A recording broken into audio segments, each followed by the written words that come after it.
지난 7월 31일 이란에서 예상을 깨고 당선된 개혁파 신임 대통령 마수드 페제스키안의 취임식 행사차 참석했던 팔레스타인 하마스 정치국 최고 지도자 이스마엘 하니에를 이스라엘이 암살합니다.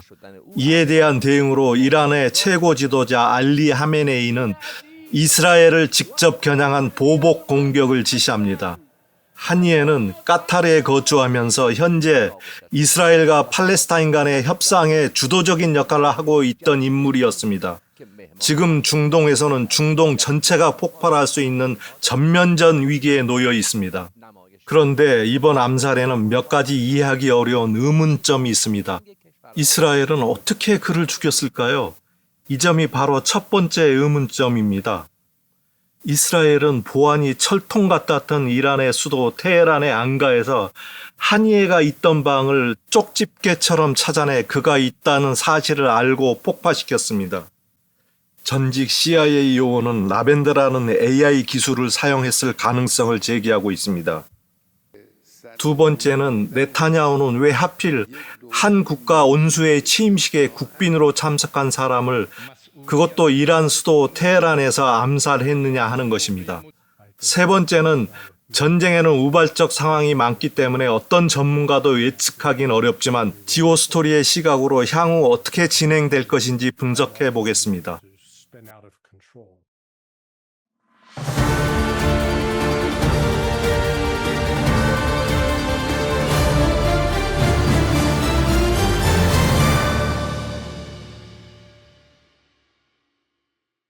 이스라엘의 암살 방법을 이해하기 전에 암살된 하니에가 누군지 먼저 살펴봅시다.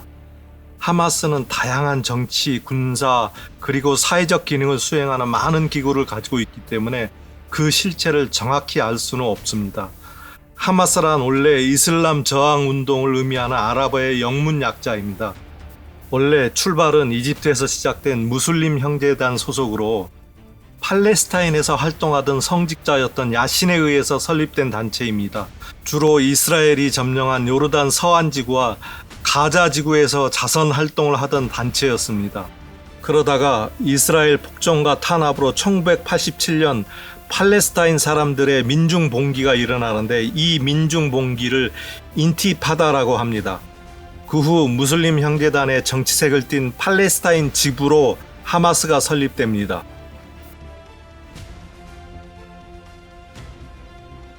하마스의 여러 기구 중에 정부 역할을 하는 조직이 정치국 조직인데 그 조직의 수장이 바로 이번에 암살된 하니에입니다. 정치국 밑에는 외교 및 해외 업무를 담당하는 조직과 슈라위원회라는 조직이 있습니다. 슈라위원회는 하마스의 정치국을 선출하는 협의기구입니다. 슈라는 아랍어로 협의를 뜻합니다. 이 위원회의 하위 조직으로 4개의 슈라가 있는데 각 슈라 지국의 장은 이 위원회가 임명합니다. 이런 측면에서 보면 하니에가 하마스의 실질적인 최고 지도자라고 할 수가 있습니다. 슈라위원회의 하위 조직으로 요르단 서안지국, 수감자 업무 총국, 가자지구 지국, 팔레스타인 디아스포라 총국이 있습니다. 요르단 서안지국의 수장은 살레 알루르였는데 2024년 1월 2일 레바논 베이루트 집무실에서 이스라엘의 공습으로 사망합니다. 수감자 업무 총국 리더는 살라메 카타위인데 얼굴은 알려지지 않았습니다. 가자지구 총국 리더는 야히야 시나르인데 그가 이스라엘 인질 100여 명을 붙잡고 있고 네타냐후가 그를 잡으려고 가자지구를 초토화시키며 생족으로 만들어놨는데 아직 건재합니다. 야히야 시나르 산하에는 하마스 국방부 역할을 하는 이즈 아틴 알카삼 여단이 있는데 이 여단의 두 수장 모하메드 데이프와 마르완 이사가 이번 가자지구 전쟁에서 사망했습니다.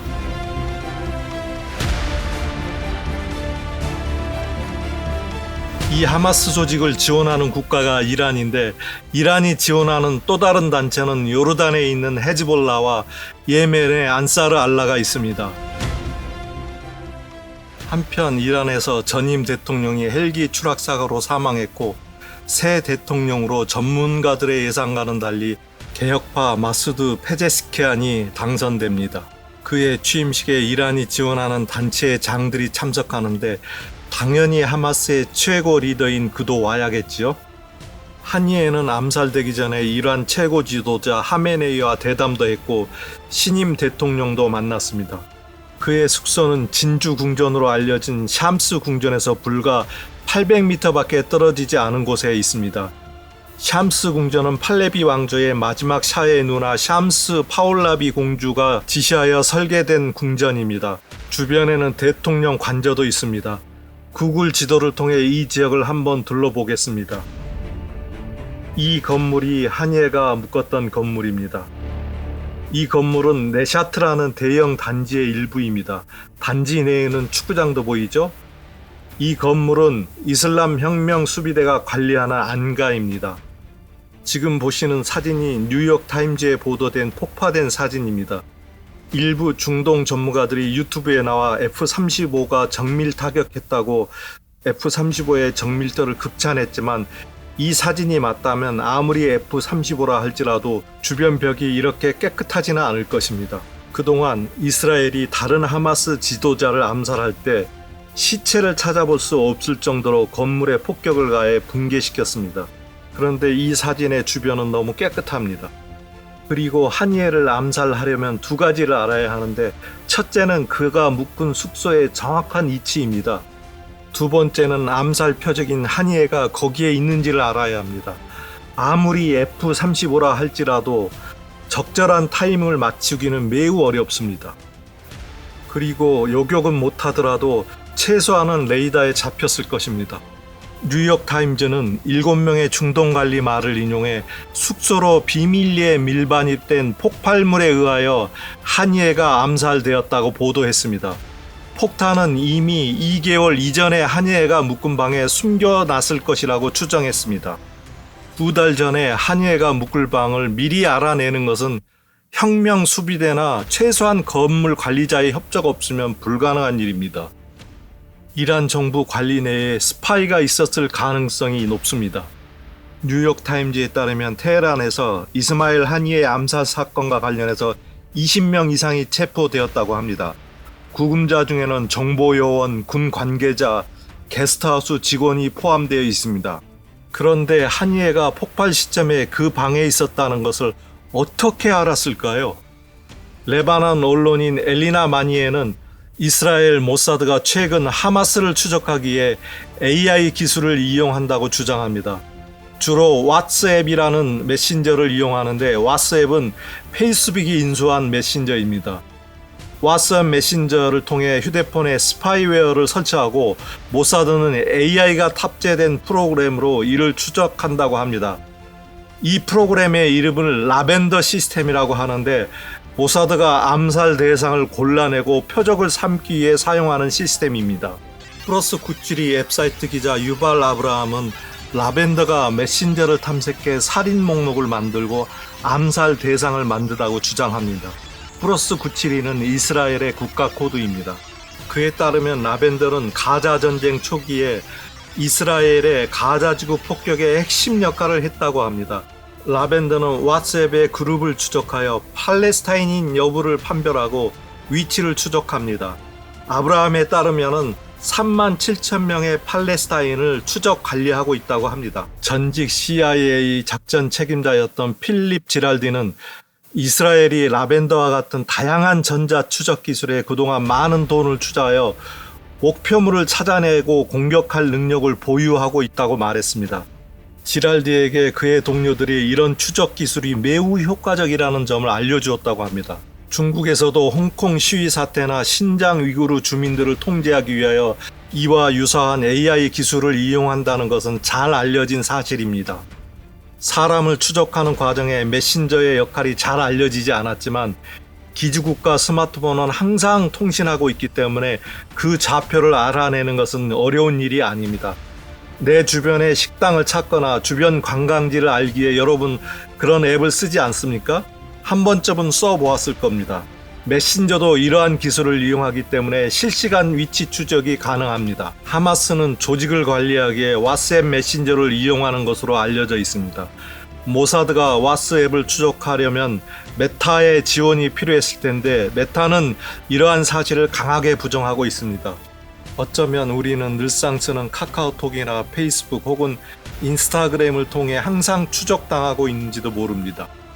소셜미디어 플랫폼은 이제 여론을 조성하고 관리하고 정보를 탐색하는 도구로 사용되고 있습니다. 8월 2일 튀르키예 정부는 인스타그램을 일시적으로 차단한다고 발표했습니다.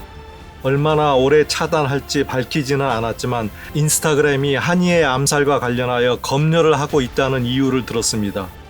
인스타그램과 왓츠앱 그리고 페이스북은 메타가 보유하고 있습니다. 튀르키예 당국자의 말에 따르면 사람들이 한이의 순교에 대한 조문의 글을 인스타그램에 올렸는데 아무런 이유 없이 게시하는 것을 막았다고 합니다. 요즘 유튜브도 검열이 매우 심하다는 것을 직접 경험하고 있습니다. 이스라엘과 미국 그리고 우크라이나에 대하여 조금이라도 내용이 불편하면 노란 딱지를 붙이거나 아예 컨텐츠를 삭제해버립니다. 소셜미디어가 이제 강한 여론을 통제하거나 조종하는 도구가 되어버린 것은 분명합니다. 독점의 폐해가 서서히 드러나는 것 같아 씁쓸합니다. 이러한 기술을 이용하여 한이에가 방에 들어오는 순간 라벤더가 미리 설치된 폭발문과 통신에 자동으로 폭발하도록 했을 가능성이 높다고 전문가들은 분석하고 있습니다. 아니면 최소한 메신저를 통해 그가 방에 들어왔다는 신호가 모사드 대원에게 보내졌고 모사드 대원은 이 신호를 받아 폭발 장치를 눌렀을 것입니다. 실제 하산 나스랄라 헤즈볼라 사무총장은 그의 대원들에게 휴대폰의 위험성을 강조합니다. 여러분의 손에 있는 휴대폰은 적에게 자세한 정보를 제공하고 우리 지휘관의 위치를 알려주는 킬러 스파이입니다.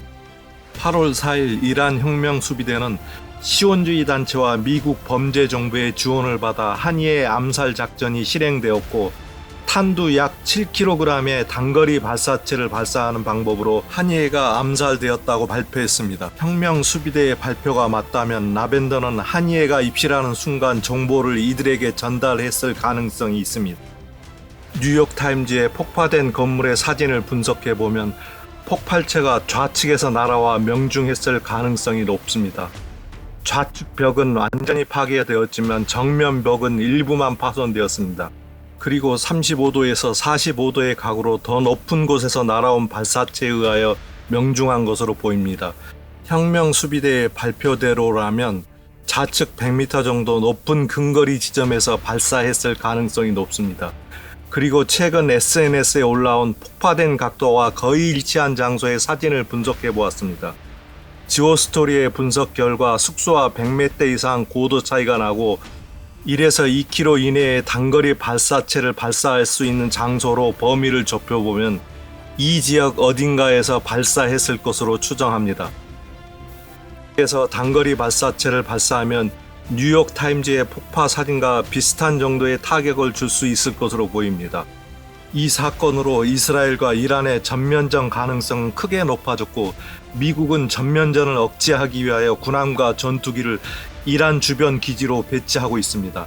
필리핀에 있던 오스틴 국방장관은 이스라엘이 공격받는다면 미국은 이스라엘을 보호할 것이라고 분명한 메시지를 전달합니다. Yeah, so what you heard me say yesterday is that if Israel is attacked, we certainly will help defend Israel. 그런데 이스라엘은 왜 협상파로 알려진 한이에를 암살 표적으로 삼았고 그리고 하필 왜 이란 대통령 취임식에 참석한 테헤란에서 그를 암살했을까요? 이 내용은 이어지는 영상에서 정리하겠습니다. 구독, 좋아요, 공유 부탁합니다.